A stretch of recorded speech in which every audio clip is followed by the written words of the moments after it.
खालसा वाहिगुरू जी की फतेह। जिवें जिस पिच से डॉक्टर हरभजन सिंह जी बोलते सन, उस पिच से छेती किते बोलिया नहीं जा सकता। इसलिए मैं कोशिश करांगा, हालांकि बाबा जी ने कहा कि घंटा तो समा देना, पर समय की लाभ दे दिया मैं 15-20 मिनटों में तुहाडे नाल जिहड़े मन च मेरे प्रश्न होते हैं ना, उन्होंने प्रश्नों के जवाब मैं पेपर विचों तुहानूं देण दा यतन करांगा। क्योंकि हम जो बैठे सां असीं पेशा करे सी ते इत्थों जानते हैं गल्लां बातां पईयां कि गुरु नानक पाणी दी सिद्ध कोश विच जिहड़ी चर्चा हैगी है वो असल दे विच प्रश्नों के उत्तर ही ने। हालांकि वो जिहड़ियां शख्सियतां ने वो शरीर रूप विच दिस नहीं करदियां, पर जो उन्होंने बाणी विच उन्होंने रचनावां विच प्रश्न साल नाम पातशाह ने उन्होंने उत्तर दिते। इस तरह उन्होंने मेरे मन च एक प्रश्न उठा है कि गुरु नानक पातशाह ने जिहड़े अपनी बाणी विच मानव दे सिद्धांत सजे हैं, उन्हें मनुखा जीवन नूं अमृत रूपी बना के रखता है। पर जो असी जिवें से बाबा जी ने गल की अजोके समय वाले को झात मारते हैं तो सानूं नजर आता कि इस अमृत रूपी कटोरी विच बहुत ही जहरीला जहर हो गया। क्यों क्यों अज इस अमृत रूपी नानक पाणी के सिद्धांतों के सामूहिक हंगामा फैल रहा, वक्फवाद फैल रहा, खेत्रवाद फैल रहा, और इतों तक कई बलात्कार दी घटनावां ने जिहड़े गुरु नानक पातशाह ने कहा कि सच्चा और सबको ऊपर सच चार वो किरदार क्यों खत्म होता जा रहा है। वो किरदार क्यों सानूं अज मानव जीवन में नजर नहीं आता। जब मैं मोबाइल इस बारे सोचने का यत्न किया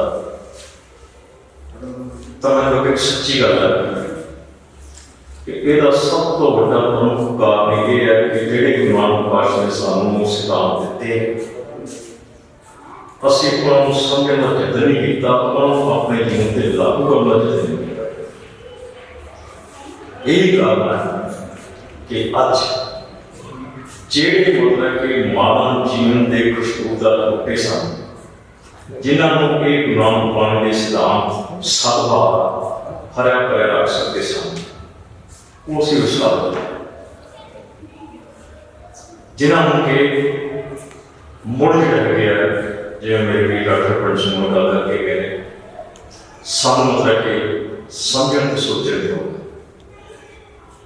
पर इहदे विच जिहड़ी हैगी है सब तो बड़ी जी गल है जो मैं सवेरे बेनती की है कि जिवें गुरु नानक पातशाह ने इस विश्व के बिगड़े संतुलन को संतुलित करने वास्ते जिहड़े सिद्धांत सिरजे सन उन्हों का प्रदर्शन अपने जीवन में करके कराया। सो जदों तक असीं खुद उन्हां सिद्धांतां नूं ठीक पसंद विच आप समझांगे ते अपने जीवन से उन्होंने उतार के वो जिन्ना मर्जी असीं दस लईए उसका असर कोई नहीं होगा। गुरु नानक पातशाह ने भी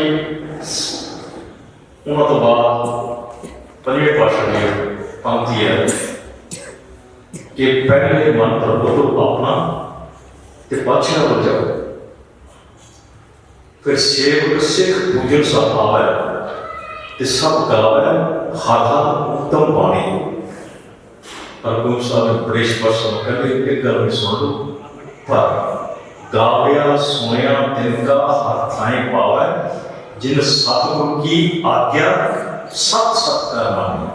सत्यानंद पीढ़ी दसी सी ना गल उन्होंने कि हुक्म जाई चलना ਅਸੀਂ ਬਾਣੀ ਗੁਰੂ ਨਾਨਕ ਸਾਹਿਬ ਦੀ ਸੁਣਦੇ ਹਾਂ, ਪੜ੍ਹਦੇ ਵੀ ਹਾਂ, ਪਰ ਮੰਨਦੇ ਕੋਈ ਨਹੀਂ। ਗੱਲ ਤਾਂ ਜਿਹੜੀ ਰਸਾ ਕਹਿ ਕੇ ਮੰਨਣ ਦੀ ਹੈ। ਜੇ ਅਸੀਂ ਮੰਨਾਂਗੇ ਨਹੀਂ ਤਾਂ ਫਿਰ ਤਾਂ ਮਤਲਬ ਕਿ ਬਾਹਰ ਸਾਨੂੰ ਸਭ ਕੁਝ ਦਿਸਦਾ ਹੈ, ਪਰ ਜਦੋਂ ਤੱਕ ਉਹ ਅੰਦਰ ਨਹੀਂ ਜਾਏਗਾ ਉਦੋਂ ਤੱਕ ਉਹਦਾ ਅਸਰ ਨਹੀਂ ਹੋ ਸਕਦਾ। ਹੁਣ ਇਹ ਜਦੋਂ ਤੱਕ ਇਹਨਾਂ ਜਿਹੜੇ ਮਾਨਸਿਕ ਸਿਧਾਂਤਾਂ ਦੇ ਜੋ ਗੁਨਾਹ ਬਾਣੀ ਵਿੱਚ ਪ੍ਰਦਰਸ਼ਿਤ ਹੁੰਦੇ ਹਨ, ਅਸੀਂ ਆਪਣੇ ਜੀਵਨ 'ਚ ਨਹੀਂ ਉਤਾਰਦੇ, ਜੀਵਨ 'ਚ ਉਤਾਰਦੇ ਹਾਂ, ਉਸੇ ਪ੍ਰਸੰਗ 'ਚ ਉਹਨਾਂ ਦਾ ਪ੍ਰਦਰਸ਼ਨ ਨਹੀਂ ਕਰਦੇ, ਉਦੋਂ ਤੱਕ ਮੈਂ ਨਹੀਂ ਸਮਝਦਾ ਕਿ ਮਾਨਵ ਸਮਾਜ ਦਾ ਕਿਸੇ ਤਰ੍ਹਾਂ ਵੀ ਕੋਈ ਸੁਧਾਰ ਹੋ ਸਕਦਾ। ਇਸ ਲਈ ਜ਼ਰੂਰੀ ਹੈ ਕਿ ਜਿਸ ਤਰ੍ਹਾਂ ਉਹਨਾਂ ਨੇ ਮਤਲਬ ਕਿ ਇਸ ਨੂੰ ਸਵੇਰੇ ਗੱਲ ਚੱਲੀ ਸੀ, ਮੇਰੇ ਵੀ ਪ੍ਰਸ਼ਨ ਵੀ ਸੁਣਾਉਣ ਗੱਲ ਦਿੱਤੀ ਸੀਗੀ, ਇਹ ਸਾਨੂੰ ਗਿਆਨ ਦ੍ਰਿਸ਼ਟੀ ਤੋਂ ਇਹਨਾਂ ਨੂੰ ਵਿਚਾਰਨ ਦੀ ਲੋੜ ਹੈ। ਪਰ ਇਹ ਗੱਲ ਮੈਂ ਬੜੀ ਸਪਸ਼ਟ ਰੂਪ 'ਚ ਕਰ ਰਿਹਾ ਬਾਣੀ ਦਾ ਵਿਦਿਆਰਥੀ ਹੋਣ ਦੇ ਕਰਕੇ ਕਿ ਬਾਣੀ ਨੂੰ ਡਿਕਸ਼ਨਰੀ ਪੱਧਰ ਤੇ ਨਹੀਂ ਸਮਝਿਆ ਜਾ ਸਕਦਾ, ਨਾ ਸਮਝਿਆ ਜਾ ਸਕਦਾ। ਉਸੇ ਸ਼ਬਦ ਦੇ, ਉਸੇ ਅੱਖਰ ਦੇ ਦੂਸਰੇ ਸ਼ਬਦ ਵਿੱਚ ਹੋਰ ਅਰਥ ਨੇ, ਉਸੇ ਸ਼ਬਦ ਇੱਕ ਹੋਰ ਸ਼ਬਦ ਵਿੱਚ ਹੋਰ ਅਰਥ, ਜਦੋਂ ਡਿਕਸ਼ਨਰੀ ਦੇ ਹੋਰ ਅਰਥ ਸੀ। ਸੋ ਪਹਿਲੀ ਗੱਲ ਤਾਂ ਇਹ ਸਮਝ ਲਓ ਕਿ ਤੁਸੀਂ ਜੇ ਗੁਰਬਾਣੀ ਦੇ ਸਿਧਾਂਤਾਂ ਨੂੰ, ਗੁਰਬਾਣੀ ਦੇ ਬਾਣੀ ਦੇ ਸਿਧਾਂਤਾਂ ਨੂੰ ਸਮਝਣਾ ਤੇ ਸਮਝਾਉਣਾ, ਤਾਂ ਇਹ ਜਿਹੜੀ ਤੁਹਾਨੂੰ ਮਤਲਬ ਕਿ ਉਹ ਜਿਹੜੀ ਹੈ ਨਾ ਵਿਗਿਆਨ ਦੀ ਸਥੂਲ ਵਿਧੀ, ਉਹ ਕੰਮ ਨਹੀਂ ਦੇਵੇ, ਕਿਉਂਕਿ ਵਿਗਿਆਨ ਦੀ ਜਿਹੜੀ ਹੈ ਉਹ ਸਥੂਲ ਵਿਧੀ ਹੈ, ਜਦੋਂ ਕਿ ਫੇਰ ਦੀ ਸੂਖਮ ਵਿਧੀ ਹੈ। ਇੱਕ ਦਾ ਸਰੋਕਾਰ ਐਕਸਟਰੋਵਰਟ ਹੈ, ਦੂਜੇ ਦਾ ਸਰੋਕਾਰ ਇੰਟਰੋਵਰਟ। ਸੋ ਜਦ ਤੱਕ ਅਸੀਂ ਇਹਨਾਂ ਨੂੰ ਇੰਟਰੋਵਰਟ ਹੋ ਕੇ ਨਹੀਂ ਸੋਚਾਂਗੇ, ਨਹੀਂ ਮੰਨਾਂਗੇ, ਉਹ ਤੱਕ ਇਹ ਗੱਲ ਨਹੀਂ ਬਣ ਸਕਦੀ। ਔਰ ਜਿਹੜੇ ਗਿਆਨ ਦੀ ਗੱਲ ਹੈ, ਮੈਂ ਤਾਂ ਹੈਰਾਨ ਹਾਂ ਕਿ ਹੁਣ ਤਾਂ ਨਾਸਾ ਵਰਗੇ ਇੰਸਟੀਚਿਊਟ ਨੇ ਇਹ ਪ੍ਰਮਾਣ ਕਰ ਲਿਆ ਕਿ ਜੋ ਕੁਛ ਗੁਰਬਾਣੀ ਬਾਣੀ ਦੇ ਵਿੱਚ ਦਰਜ ਹੈ, ਉੱਥੇ ਤੱਕ ਸਾਡੀ ਪਹੁੰਚ ਨਹੀਂ ਹੋ ਸਕਦੀ। ਬੀਬੀਆ ਬੜਾ ਬੈਠੇ ਨੇ, ਮੈਂ ਛੋਟੀ ਮਿਸਾਲ ਦਵਾਂ। ਫਰਾਂਸ ਦਾ ਇੱਕ ਬਹੁਤ ਤਕੜਾ ਮਾਈਕਰੋਬਾਇਓਲੋਜਿਸਟ ਡਾਕਟਰ ਪ੍ਰੈਸਕਾਸ, ਉਹਨੇ ਦੱਸਿਆ ਕਿ ਜਿਹੜਾ ਬੱਚੇ ਦਾ ਜਨਮ ਹੈ ਮਾਂ ਦੇ ਗਰਭ ਵਿੱਚ, ਉਸ ਦਾ ਰੱਖਿਆ ਪੁਰਸ਼ ਹੈ, ਜਿਹਨੂੰ ਪ੍ਰੈਸਨਜੀਆ ਕਹਿੰਦੇ ਹੋ, ਉਹ ਕੁਦਰਤ ਨੇ ਇਸ ਢੰਗ ਦਾ ਬਣਾਇਆ ਹੋਇਆ ਕਿ ਉਹਦੇ ਆਲੇ ਦੁਆਲੇ ਕਿਸੇ ਪ੍ਰਕਾਰ ਦਾ ਬਾਹੂਨੀ ਕੋਈ ਹਮਲਾ ਹੁੰਦਾ ਹੋਵੇ, ਉਹ ਮਤਲਬ ਕਿ 10 ਮਿਲੀਲੀਟਰ ਤੋਂ ਪਹਿਲਾਂ ਹੀ ਭਾਪ ਲੈਂਦਾ ਤਾਂ ਉੱਥੇ ਹੀ ਖਤਮ ਕਰ ਦਿੰਦਾ। ਉਹਦੇ ਅਜਿਹੇ ਮਤਲਬ ਕਿ ਕਿਵੇਂ ਕਰ ਸਕਦੇ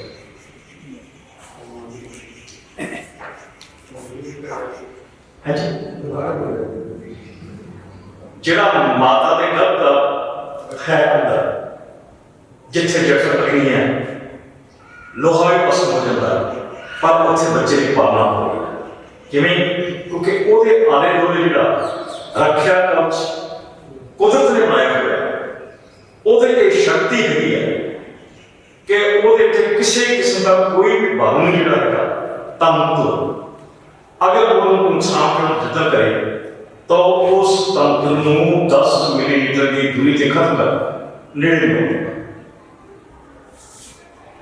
ਸਾਇੰਟਿਸਟ ਇਹ ਚੀਜ਼ ਬਣਾਉਣ ਤੋਂ ਅੱਜ ਤੱਕ ਅਸਮਰੱਥ ਹੈ, ਉਹ ਕਹਿੰਦੇ ਸਾਨੂੰ ਨਹੀਂ ਸਮਝਦਾ। ਇਸ ਕਰਕੇ ਵਿਗਿਆਨ ਕਾਦਰ ਦੀ ਰਚੀ ਹੋਈ ਕੁਦਰਤ ਨੂੰ ਕੁਛ ਹੱਦ ਤੱਕ ਰਿਪੇਅਰ ਤਾਂ ਕਰ ਸਕਦਾ, ਪਰ ਉਸ ਨੂੰ ਰਿਪੇਅਰ ਨਹੀਂ ਕਰ ਸਕਦਾ।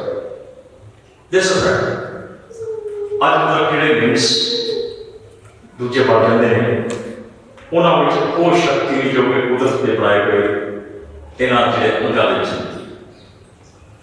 ਸੋ ਇਸ ਕਰਕੇ ਗੁਰੂ ਨਾਨਕ ਬਾਣੀ ਦੇ ਸਿਧਾਂਤਾਂ ਨੂੰ ਸਮਝਣ ਤੇ ਸਮਝਾਉਣ ਲਈ ਸਭ ਤੋਂ ਪਹਿਲਾਂ ਤਾਂ ਜਿਹੜੇ ਕਿ ਮਤਲਬ ਕਿ ਸਾਨੂੰ ਰੂਲਸ ਗੁਰੂ ਨਾਨਕ ਬਾਣੀ ਤੋਂ ਖੁਦ ਮਿਲਦੇ ਨੇ, ਉਹਨਾਂ ਜੁਗਤਾਂ ਰਾਹੀਂ ਸਾਨੂੰ ਉਹ ਸਮਝਣ ਤੇ ਸਮਝਾਉਣ ਦੀ ਲੋੜ ਹੈ। ਇਹ ਮੈਂ ਕਿਉਂ ਕਹਿ ਰਿਹਾ ਕਿ ਮੈਨੂੰ ਜਿਹੜੇ ਲੱਗੇ ਨੇ ਉਹ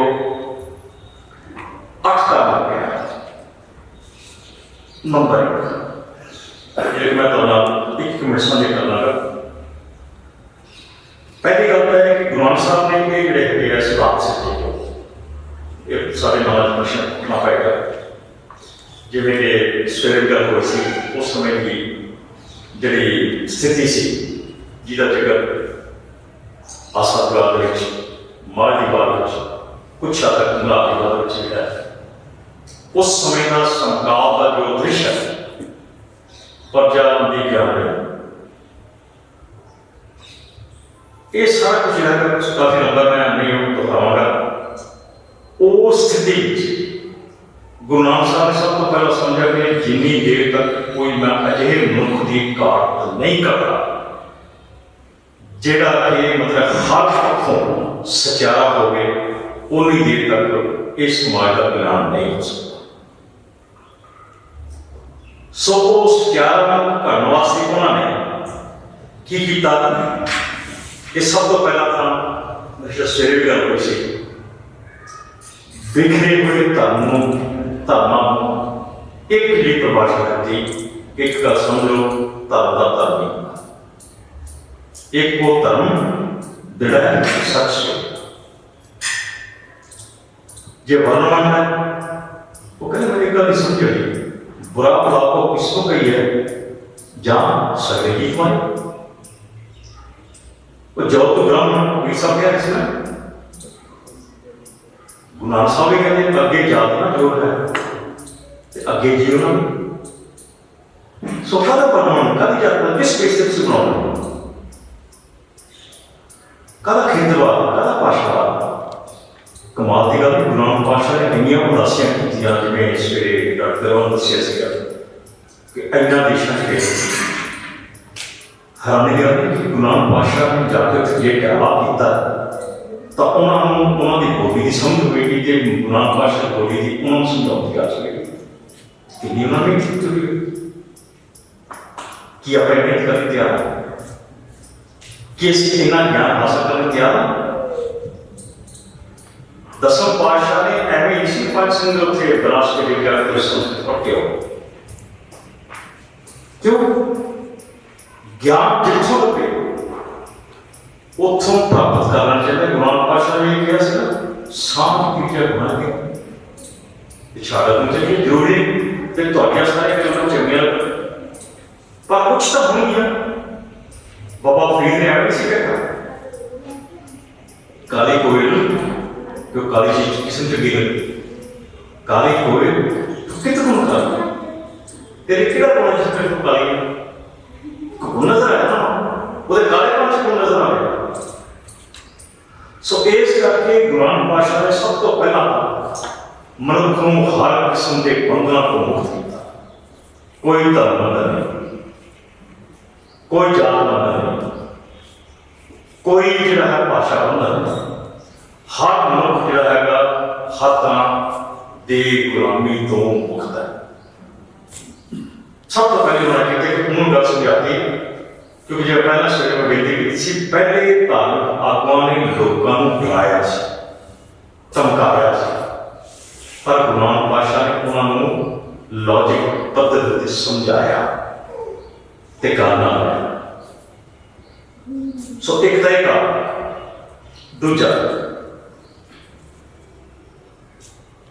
गुरु नानक साहब जी है ना वो जी गल कहते कि आ माड़ी है या ठीक नहीं उन्होंने नकार देंगे। इंटरेस्टिंग गल ये तो केवल नकार देंगे वो पैरल वो साथ देंगे गल बंद करना बड़ा सौखा पर दसो करिए कि जिवें आप बच्चों को कहिए ना कि नाम कार्ड देखो तुम मोबाइल ना देखो तुम आप चला ठीक है नहीं देखते की देखिए बस सानू उन्होंने बदल देना पड़ेगा। जब तो बदल नहीं देंगे बच्चे नहीं हटते बच्चे को चलो गुरुद्वारे जाइए करें आप तो जाते नहीं आप अमृत उठने का सोचते ही नहीं तो बच्चा फिर भी अमृत उठा मैंने घटना याद है कि जहाज के आमतौर पर पौधे इन्होंने सफर किया ਉੱਥੇ ਡੈਮੋਨਸਟ੍ਰੇਸ਼ਨ ਦਿੰਦੇ ਨੇ ਵੀ ਜੇ ਤੁਹਾਡੇ ਬੱਚੇ ਨੂੰ ਘਟੀ ਤਾਂ ਇਸ ਤਰ੍ਹਾਂ ਤੁਸੀਂ ਮਾਸਕ ਲਾਓ। ਇੱਕ ਅੰਗਰੇਜ਼ ਜਿਹੜੀ ਬੈਠੀ ਸੀ ਉਹਨੇ ਆਪਣੇ ਬੱਚੇ ਨੂੰ ਉਹ ਮਾਸਕ ਲਾਉਣ ਦਾ ਯਤਨ ਕੀਤਾ, ਬੱਚਾ ਲਵਾਇਆ ਨਾ। ਕਹਿੰਦਾ ਬਿਲਕੁਲ ਨਹੀਂ। ਉਹ 6 ਕਰੋੜ ਜਿਹੜੀ ਇਹ ਹੋਸਟੇਸ ਸੀਗੀ ਉਹਨੇ ਆ ਕੇ ਕਿਹਾ ਵੀ ਬੇਟਾ ਲਵਾਣਾ ਹੈ ਕਿਉਂ ਲਵਾਓ? ਕਹਿੰਦਾ why my mom has not given, मेरी माँ ने नहीं, मैं क्यों कहता। तब फिर उन्होंने ये होस्टेस ने समझाया कि मैं एक उसकी पाँव पे जाके पाई, वो वाकई जिसको मिल नहीं पाए बचे नहीं पाए। सो ਜਿਹੜੀ ਚੀਜ਼ ਤੁਸੀਂ ਚਾਹੁੰਦੇ ਹੋ ਕਿ ਦੂਜੇ ਕਰਨ ਉਹ ਤੁਹਾਨੂੰ ਸਭ ਤੋਂ ਪਹਿਲਾਂ ਆਪ ਕਰਨੀ ਪਏਗੀ। ਗੁਰੂ ਨਾਨਕ ਸਾਹਿਬ ਦਾ ਸਭ ਤੋਂ ਵੱਡਾ ਸਿਧਾਂਤ ਸੀ। ਜਿਹੜੇ ਸਿਧਾਂਤਾਂ ਦੇ ਜਿਹੜੇ ਜੀਵਨ ਸ਼ੈਲੀ ਤੋਂ ਉਹਨਾਂ ਤੁਹਾਨੂੰ ਚੱਲਣਗੇ ਆਪ ਚੱਲ ਕੇ ਖੜੇ ਹੁੰਦੇ। ਉਦਾਸੀਆਂ ਸਵੇਰ ਗੱਲ ਚੱਲਦੀ ਸੀਗੀ ਕਿ ਗੁਰੂ ਨਾਨਕ ਪਾਤਸ਼ਾਹ ਨੂੰ ਜਿਸ ਵੇਲੇ ਚੱਲੇ ਸਨ ਉਦਾਸੀਆਂ ਤੇ ਮਾਤਾ ਪਿਤਾ ਨੂੰ ਰੋਕੇ ਕਿ ਬੱਚਿਆਂ ਨੂੰ ਇਹ ਮੋਹ ਨਹੀਂ ਆਇਆ ਕਿ ਸਾਡਾ ਬਾਪੂ ਚੱਲੇ, ਕਿ ਭੈਣਾਂ ਨੂੰ ਪਤਾ ਨਹੀਂ ਸੀ ਮੈਂ ਚੱਲਿਆ। ਪਰ ਗੁਰੂ ਨਾਨਕ ਸਾਹਿਬ ਦੇ ਸਾਹਮਣੇ ਉਹ ਆਪਣੇ 2 ਬੱਚੇ, ਆਪਣੀ ਔਰਤ ਨਹੀਂ ਸੀ, ਆਪਣੀ ਭੈਣ ਨਹੀਂ ਸੀ, ਉਹਨਾਂ ਦੇ ਸਾਹਮਣੇ ਸਾਰਾ ਸੰਸਾਰ ਸੀ। ਉਹ ਭਲੇ ਉਹ ਤੁਹਾਨੂੰ ਮੈਂ ਦੋਵਾਂ ਨੂੰ ਕੀ ਕਰਾਂ, ਤੁਹਾਨੂੰ ਕੀ ਦੇਖਾਂ, ਮੇਰੇ ਸਾਹਮਣੇ ਤਾਂ ਇੰਨੇ ਜਿਹੜੇ ਹਜ਼ਾਰਾਂ ਪੁੱਤਰ ਜਿਹੜੇ ਆ ਉਹ ਬੇਘਰੇ ਔਰ ਬਾਹਰ ਬੈਠੇ, ਮੈਂ ਤਾਂ ਪਹੁੰਚਦਾ। ਫਿਰ ਅੱਜ हम कोई ये उस एरोक्राफ्ट होंगे सी पैदल गए सब, पर मन च भावना सी सुधार दी, मनुष्यता ਨੂੰ ਸਵਾਰਨ ਦੀ, ਸ਼ਿੰਗਾਰ। ਇਹ ਜਿਹੜੀ ਡੈਡੀਕੇਸ਼ਨ ਦੀ ਕਮਿਟਮੈਂਟ ਸੀ ਨਾ ਹੁੰਦੀ, ਉਹਨਾਂ ਨੇ ਚਾਰ ਦਸਿਆ ਜਿਸਦੀਆਂ ਉਹਨਾਂ ਨੇ ਹੀ ਸਾਰਾ ਜਿਹੜਾ ਸੀ ਉਹ ਮਨੁੱਖਤਾ ਦੀ ਕਾਇਆ ਕਲਪ ਕੀਤੀ। ਨੰਬਰ 3 ਅਸੀਂ ਇੱਥੇ ਯਤਨ ਕਰਦੇ ਹਾਂ ਠੀਕ ਹੈ ਤੂੰ ਵੀ ਮਾੜਾ, ਤੂੰ ਵੀ ਮਾੜਾ, ਪਰ ਗੁਰੂ ਨਾਨਕ ਸਾਹਿਬ ਨੇ ਕਿਸੇ ਨੂੰ ਦਸਕਾਰਿਆ ਜਿਵੇਂ ਆਪਣੇ ਦਿੱਤੇ ਨਾ, ਕੋਈ ਧਰਮ ਗ੍ਰੰਥ, ਕੋਈ ਧਰਮ, ਕੋਈ ਫਿਰਕਾ ਕਿਸੇ ਨੂੰ ਉਹਨੇ ਮੈਨੂੰ ਘੱਟੋ ਘੱਟ ਦਿਵਾਣੀ ਚ ਨਹੀਂ ਇਸ ਤਰ੍ਹਾਂ ਕੋਈ ਤੋਹਫੇ ਦੀ ਜਿੱਥੇ ਉਹਨਾਂ ਨੂੰ ਦਿਆ ਹੋ। ਬਾਕੀ ਰਾਹੇ ਪਏ ਹੋ ਸਨ, ਭਾਵੇਂ ਮੁਸਲਮਾਨ ਸੀ, ਭਾਵੇਂ ਕਾਦੀ ਸੀ, ਭਾਵੇਂ ਬੇਕੀ ਸਨ, ਭਾਵੇਂ ਜੋਗੀ ਸਨ, ਭਾਵੇਂ ਸੰਨਿਆਸੀ ਸਨ। ਉਹਨਾਂ ਇਹ ਗੱਲ ਜੋ ਤੁਹਾਡਾ ਸਿਸਟਮ ਹੈ ਉਹਦੇ ਚੱਲੋ, ਪਰ ਉਹ ਸਿਸਟਮ ਦੇ ਜਿਹੜੇ ਅਸੂਲ ਨੇ ਉਹਦੇ ਮੁਤਾਬਕ ਚੱਲੋ। ਸੋ ਬ੍ਰਾਹਮਣ ਜੋ ਬਿੰਦਾ ਬ੍ਰਹਮ, ਸੋ ਪੰਡਤ ਜੋ ਮਨ ਪ੍ਰਬੋਧ ਹੈ, ਰਾਮ ਨਾਮ ਆਤਮਾ ਸੁਧਾ, ਉਹਦਾ ਕੋਈ ਵਿਚਾਰ ਨਹੀਂ। ਕਹਿਣ ਦਾ ਪੰਡਤ ਵਾਟਸ ਦਿਸ ਨੌਨਸੈਂਸ। ਸੋ ਇਹ ਜਿਹੜੀ ਗੱਲ ਸੀ ਉਹਨਾਂ ਨੇ ਉਹਨਾਂ ਨੂੰ ਨਕਾਰਿਆ ਨਹੀਂ, ਉਹਨਾਂ ਆਖਿਆ ਗੱਲ ਤਾਂ ਸੁਣੋ ਤੁਸੀਂ, ਆਓ ਭੈਣੇ ਗੱਲ ਮਿਲੋ ਮੇਰੀ ਅੰਗ ਸੇ, आओ आके बैठे बैठ बताते थे भी। और ਇਹਦਾ ਪ੍ਰਤੱਖ ਪ੍ਰਮਾਣ ਸੀਗਾ ਜਿਹੜਾ ਕਿ ਉਹਨਾਂ ਨੇ ਭਾਈ ਮਰਦਾਨੇ ਨੂੰ ਆਪਣਾ ਸਾਥੀ ਬਣਾ ਕੇ ਇੱਕ ਪ੍ਰੈਕਟੀਕਲ ਰੂਪ ਦਿੱਤਾ। ਫਿਰ ਉਹਨਾਂ ਨੇ ਬਹੁਤ ਹੀ बड़ा मुनासिब आता है कि भाई जब दुनिया रही है नाम किच सुनिया पहले बार सुन दी कि सुनने वास्ते 2 काम है, किच सुनिया तो फिर किच बगैर किसी का नदर किया, बगैर किसी का रिजेक्ट किया, उन सत्कार दो, उन प्यार दो, उसकी गल सुनो, हौसला ठीक हो ਜਾਂ ਜਿੰਨਾ ਠੀਕ ਹੈ ਉਹਨੀ ਗੱਲ ਮੰਨੋ, ਜਿੰਨਾ ਨਹੀਂ ਠੀਕ ਛੱਡ ਦਿਓ। ਇਹੀ ਕੰਮ ਸੀ ਗੁਰੂ ਸਾਹਿਬ ਖੁਦ ਚੱਲ ਕੇ ਹੱਥ ਦੇ ਕੋਲ ਗਏ ਨੇ, ਭਾਵੇਂ ਪੰਡਤ ਨੇ, ਭਾਵੇਂ ਜੋਗੀ ਨੇ, ਭਾਵੇਂ ਸੰਨਿਆਸੀ ਨੇ, ਕੋਈ ਵੀ ਫਿਰਕਾ ਆਪ ਚੱਲ ਕੇ ਗਏ। ਇਸੇ ਕਰਕੇ ਉਹ ਸਾਰੇ ਇਕੱਠਾ ਕੀਤਾ। ਨੰਬਰ ਹੁਣ ਜਿਹੜੇ ਉਸ ਸਮੇਂ ਵਰਣਨ ਆਉਂਦਾ ਉਹਦੇ ਮੁਤਾਬਕ ਜਿਹੜਾ ਮਤਲਬ ਕਿ ਚੌਥੇ ਦਰਜਾ ਸ਼ੂਦਰ ਹੈ ਉਹ ਸ਼ੂਦਰ ਹੀ ਰਹਿੰਦਾ ਸੀ। ਉਹਦਾ ਕੰਮ ਕੇਵਲ ਤੇ ਕੇਵਲ ਉੱਪਰੀਆਂ 3 ਸ਼੍ਰੇਣੀਆਂ ਦੀ ਸੇਵਾ ਹੀ ਕਰਨਾ। ਉਹ ਉਸੇ ਪੌੜੀ ਦੇ ਡੰਡੇ ਤੇ ਖੜਦਾ, ਉਹਨੇ ਡੰਡਿਆਂ ਤੇ ਚੜ੍ਹੇ ਨਹੀਂ ਸੀ। पर गुरु नानक देव सारा सिस्टम नकार के सारा कहना वो सेवा करने वाला भाई रहना, भाई अमर, भाई जेठा गुरु पद प्राप्त। नंबर 6 मैं संक्षेप से गल कर है वो गुरु पद में प्राप्त हो वो वर्ग जिहड़ा कि समाज में धकारिया जाता सी, दसकाया जाता सी, फटकारिया जाता सी। उन्होंने सारे पास गुरु नानक पातशाह ने आप जाकर के पानी का और बाणी एकत्र करके वही बाणी श्री ग्रंथ साहब का अंग बनी है। अंग बन करके वो पूजन योग बन गए। आप सारे जिस ग्रंथ साहब नतमस्तक होने उन्होंने नतमस्तक हूँ एडा प्यार सत्कार मान हो सर एक गुलाम मान। नंबर 7 आध्यात्मिक मनुख के मात्र उस समय परंपरा उन्होंने गल खाती कि तुसी मुक्ति प्राप्त करनी है तो आ करो जिन्होंने तो कर पाएंगे। पर गुरु नानक पातशाह ने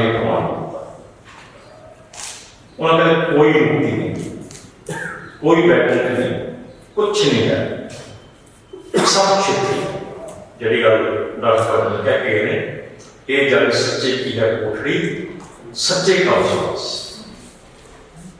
ये तो बड़ा रिकॉर्ड किया हो सकता है। पर इस वैकुंठ का आनंद माणने वास्ते वो जीवन शैली का अपनाओ।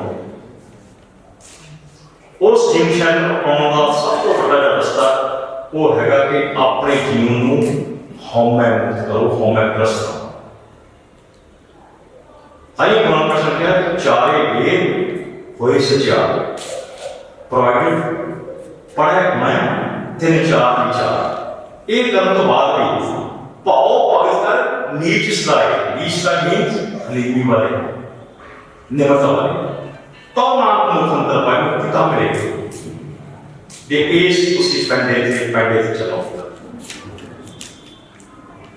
नंबर 8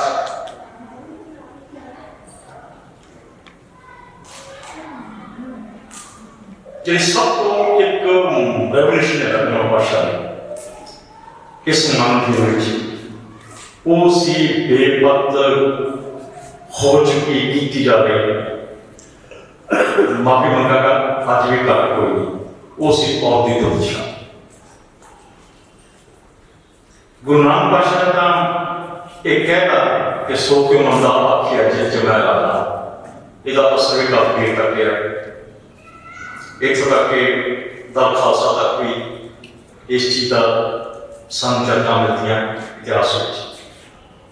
और गुरु नानक पातशाह का गुरुजी ने पातशाह के सब पढ़ा है कि सब प्रवार मान श्रेष्ठ मत्ती देवज्येष्ठ। पर आज के सिद्धांत मैं माफी मांगा बिल्कुल रोक हो चुका। साडे को गुनाह नाम लेवा भी इस दुराचार में हिस्सा बनने का कोई पीछे नहीं था।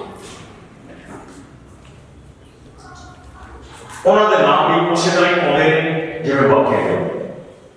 जब कि कोई समा यह सी कि सिख की कहते अदालत में गल जजमेंट करना चाहिए कहना जज कभी झूठ नहीं बोल सकता ये दुराचार नहीं हो सकता।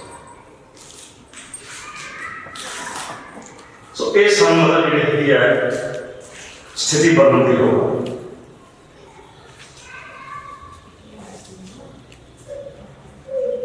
दूसरी गल जी गुरु नानक पातशाह ने यह कही आरंभ एक ओंकार के नाल उन्होंने कहा सतनाम करता पुरख निरभव ते निर्भय। यह अकाल भगवान पर उन्होंने इस गुण मानव जीवन के उसारन वास्ते भी पहले और तुम स्टाफ दिता जिस वे बाबा ने हमला किया सारे मर्चे प्रशंसा का गुरु नानक पातशाह पास कोई एक कॉपी से नहीं गया जो ना को मालूम था दूजे पासे वो एक खूंखार हमलावर है बाबा, जिसके पास सब कुछ है, तोहफा भी है, फौज भी है, हर चीज है। गुलाम बादशाह पास एक भाई मरदाना है, वो कोई बात नहीं होती, पर फिर भी गुलाम बादशाह ने उन्होंने बनने तो उन्होंने लगाने तो कोई ग्रेड नहीं किया। क्यों? क्योंकि उन्होंने एक गल सी कि परवाह नहीं किसी की बात सच्चे मैंने इस मतलब कि गुलामी का कोई परवाह नहीं, इस जबर की कोई परवाह नहीं। सो ना उन्होंने मतलब कि उस समय के हाकमां का पैसा था तो ना ही वो पुजारी वाले फतह की कोई परवाह नहीं, सच ਨੂੰ सच किया। ਜਿਹੜੀ ਗੱਲ ਸਵੇਰੇ ਪ੍ਰੋਫੈਸਰ ਰਣਜੀਤ ਸਿੰਘ ਦਾ ਸੱਚ ਸੀਗਾ, ਸੱਚ ਨੂੰ ਸੱਚ ਕਹਿਣ ਤੋਂ ਜਰਾ ਜਿੰਨਾ ਵੀ ਉਹਨਾਂ ਨੇ ਆਪਣੇ ਜੀਵਨ ਵਿੱਚ ਸੰਕੋਚ ਨਹੀਂ ਕੀਤਾ, ਇਹ ਸਭ ਤੋਂ ਵੱਡਾ ਸਿਧਾਂਤ ਹੈ। ਅੱਜ ਅਸੀਂ ਸਾਹਮਣੇ ਦੇਖ ਕੇ ਸੱਚੀ ਮੁੱਚੀ ਘਟਨਾ ਨੂੰ ਵਿਦਾ ਵੜ ਜਾਂਦੇ ਹਾਂ, ਸੱਚ ਨੂੰ ਸੱਚ ਕਹਿ ਨਹੀਂ ਸਕਦਾ। ਪਰ ਗੁਰੂ ਨਾਨਕ ਪਾਤਸ਼ਾਹ ਦੇ ਸਿਧਾਂਤ ਨੇ ਉਹਦਾ ਨੂੰ ਵੀ ਕਹਿ ਨਹੀਂ ਸਕਦਾ कि खुरासान का समाना किया, हिंदुस्तान उतारा, एक की मार गई पुराने हकीकत में मार ये सारी शिल्पी तेरी है, तेरी और बंदे ने, पर तेन अपने बंदे के होंगे जुल्मां वाली कोई असर हुण ये जिहड़ी संवेदनशीलता हैगी है मन अंदर पैदा करने की जी भावना हैगी है, ये जो सिद्धांत हैगा ये अज तुहानूं किते नजर नहीं आता। साडे सामने जुल्म हो रहा है पर असीं पिठ करके रखते कोई मतलब कि उन्होंने सवाल है बस क्या। सो ये जी है दिलेरी सानूं मतलब कि हैगी है मन च होनी चाहिए है कि ये कोई दूजा कोई दुखी है, कोई दूसरा मतलब जिहड़ा हैगा लोड़वंद है, असीं उहदी लोड़ नूं उहदे दुख नूं नज़रअंदाज करके ते आप जिहड़ा हैगा वो चुप करके अगे रखीए। हुण सवाल ये पैदा होता है कि की ये स्थिति सुधारी जा सकती है? मेरा जवाब यह है कि हाँ सुधारी जा सकती है, पर नाले वैसे मैं तो ये बल्कि कहना गुरबाणी के जिन्ने सिद्धांत हैं ना वो सिद्धांतों के नाल दोवें चीज़ां ने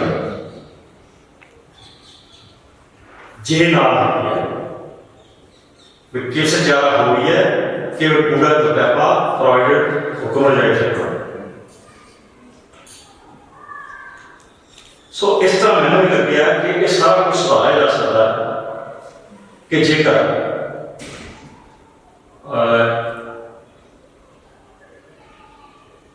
पहली गल तो यह है होगा कोई हकदार जे तुम धर्मी हो तो दया तो संतोख को अपने जीवन का अंग बना। जे ये गल हो जाएगी तो आज संसार में सारे जिन्हें लड़ाई झगड़े हुए हैं 90% का जो बता रहेगा वो धर्म झगड़े और बाबे मसले चलते ना झगड़ा। मैंने बड़ा अच्छा लगे एक बंदे मैसेज आया कि उत्थे तुसी अपना गुरुद्वारा बना लो क्योंकि मस्जिद हिंदू ने नहीं आना तो मंदिर में मुसलमान ने नहीं आना, पर गुरुद्वारे में दोवें आने और एक रियलिटी है क्योंकि जो गुरु ग्रंथ साहब सारे का तो गुरुद्वारा भी सारे का। गुरुद्वारे की पहचान का आधार गुरु ग्रंथ साहब, जिथे गुरु ग्रंथ साहब नहीं वो गुरुद्वारा कहने का हकदार है। वो सिर्फ एक बिल्डिंग है माता, उसकी पहचान जी है वो गुरु ग्रंथ साहब है। वो ग्रंथ साहब सारे हूँ तो मतलब कि देश अंदर हर धर्म का जो हर तरीके का होता। नंबर 2 सब तो ऐसे त्रासदी जी है विश्व पद्धर वापरी वो आ गई है करप्शन। करप्शन का गुरु नानक का सिद्धांत है कि हक पाया नाम का उस सूरज गाए जे एक समझ आती है मेरे ख्याल से सारे संसार में शांति बस। ਜਿਹੜੀਆਂ ਗੱਲਾਂ ਵਾਪਰਨ ਲੱਗੇ ਸੀ ਆ ਵਾਪਰੀਆਂ ਬਲਾਤਕਾਰ ਦੀਆਂ ਆ ਸਾਰੀਆਂ ਜਿਹੜੀਆਂ ਹੈਗੀਆਂ ਇਹਨਾਂ ਦੇ ਖਲ ਪੈ ਸਕਦੀ ਹੈ ਜੇਕਰ ਇੱਕ ਗੱਲ ਸਮਝਣਾ ਚਾਹੇ ਜਿਹੜੀ ਕਿ ਆਸ਼ੀਰਵਾਦ ਹੁੰਦੀ ਹੈ ਅੱਖੀ ਸੂਤਰ ਵੇਖਣਾ ਪਾਦ ਤੇਰਾ ਪਾਦ ਧਨ ਰੂਪ ਜੇ ਸਮਝ ਆ ਜਾਏ ਕਿ ਮੇਰੀ ਭੈਣ ਕਿੱਦਾਂ ਦੀ ਹੈ ਮੇਰੀ ਮਾਂ ਕਿੱਦਾਂ ਦੀ ਹੈ ਤੇ ਫਿਰ ਸ਼ਾਇਦ ਇਹ ਸਭ ਕੁਛ ਰੁਕ ਸਕਦਾ। ਨੈਕਸਟ ਫਿਰ ਸਾਨੂੰ ਜੀਵਨ ਇਸ ਤਰ੍ਹਾਂ ਬਣਾਉਣਾ ਚਾਹੀਦਾ ਇਹ ਨਹੀਂ ਕਿ ਅਸੀਂ ਸਭ ਕੁਝ ਛੱਡ ਕੇ ਜਿਵੇਂ ਛੱਡ ਕੇ ਜੰਗਲਾਂ ਵੇਲੇ ਭੱਜੇ ਨਾ ਇਸ ਸੰਸਾਰ ਦੇ ਵਿੱਚ ਰਹਿੰਦੇ ਹੋਇਆ ਉਸ ਅਕਾਲ ਪੁਰਖ ਦੀ ਬਣਾਈ ਹੋਈ ਇਸ ਬ੍ਰਹਮੰਡ ਦੇ ਵਿੱਚ ਜੀਵਨ ਬਸਰ ਕਰਦੇ ਹੋਇਆ ਉਹ ਜਿਹਾ ਜੀਵਨ ਬਣਾਓ ਕਿ ਜੈਸੇ ਜਲ ਮੈਂ ਕਮਲ ਨਿਰਵਾਣਮ ਮੁਰਗਾਈ ਨੈਸਾ ਪਰ ਇਹ ਸਭ ਕੁਛ ਕਰਨ ਦੇ ਬਾਵਜੂਦ ਇਹ ਵੀ ਨਹੀਂ ਕਿ ਜਿਹੜੇ ਜਾਬਰ ਹੈਗਾ ਉਹਦਾ ਜਾਬਰ ਤੁਸੀਂ ਸਹਿੰਦੇ ਹੋ ਨਾ ਉੱਥੇ ਖੜੇ ਹੋ ਜਾਓ ਕਿਉਂ ਜੇ ਜੀਵੈ ਪਤ ਰੱਥੀ ਜਾਏ ਤੇ ਸਭ ਹਰਾਮ ਜੇ ਤੱਕ ਹੈ ਫਿਰ ਦੂਜੀ ਗੱਲ ਹੈ ਠੀਕ ਹੈ ਸਮੱਸਿਆਵਾਂ ਹਰ ਵਾਰ ਚੱਲਦੀਆਂ ਇਹਦੇ ਬਾਰੇ ਕੋਈ ਦੋਰਾਨ ਪਰ ਉਹਨਾਂ ਸਮੱਸਿਆਵਾਂ ਨੂੰ ਸਮਝਾਉਣ ਦਾ ਵੀ ਗੁਨਾਹ ਭਾਸ਼ਾ ਸਲਾਹ ਬੜਾ ਕਰਦਾ ਉਹ ਸਾਥੀ ਹੈ ਕਿ ਭਾਈ ਹੋਏ ਕਤਲ ਮਿਲੋ ਮੇਰੇ ਭਾਈ ਤੇ ਦੁੱਖਾ ਦੂਰ ਕਰੋਗੇ ਨਾ ਸੋ ਇਸ ਤਰ੍ਹਾਂ ਦੇ ਗੁਨਾਹ ਭਾਸ਼ਾ ਦੇ ਦਰਸਾਏ ਹੋਏ ਸਥਾਨ ਜੇਕਰ ਅਮਰੀ ਰੂਪ ਧਾਰਨ ਕਰ ਰਹੇ ਸਾਡੇ ਜੀਵਨ ਵਿੱਚ ਤਾਂ ਮੇਰਾ ਖਿਆਲ ਹੈ ਕਿ ਇਹ ਸੰਸਾਰ ਦਾ ਜਿਹੜਾ ਹੈ ਕਾਇਆ ਹੋ ਸਕਦਾ ਉਹਦੇ ਨਾਲ ਸੰਬੰਧਾਂ ਸਾਨੂੰ ਠੀਕ ਪਸੰਦ ਵਿੱਚ ਸਮਝਣ ਦੇ ਸਮਝਾਉਣ ਦੀ ਲੋੜ ਹੈ। ਤੁਹਾਡਾ ਸਾਰਿਆਂ ਦਾ ਬਹੁਤ ਬਹੁਤ ਧੰਨਵਾਦ। ਵਾਹਿਗੁਰੂ ਜੀ ਕਾ ਖਾਲਸਾ ਵਾਹਿਗੁਰੂ ਜੀ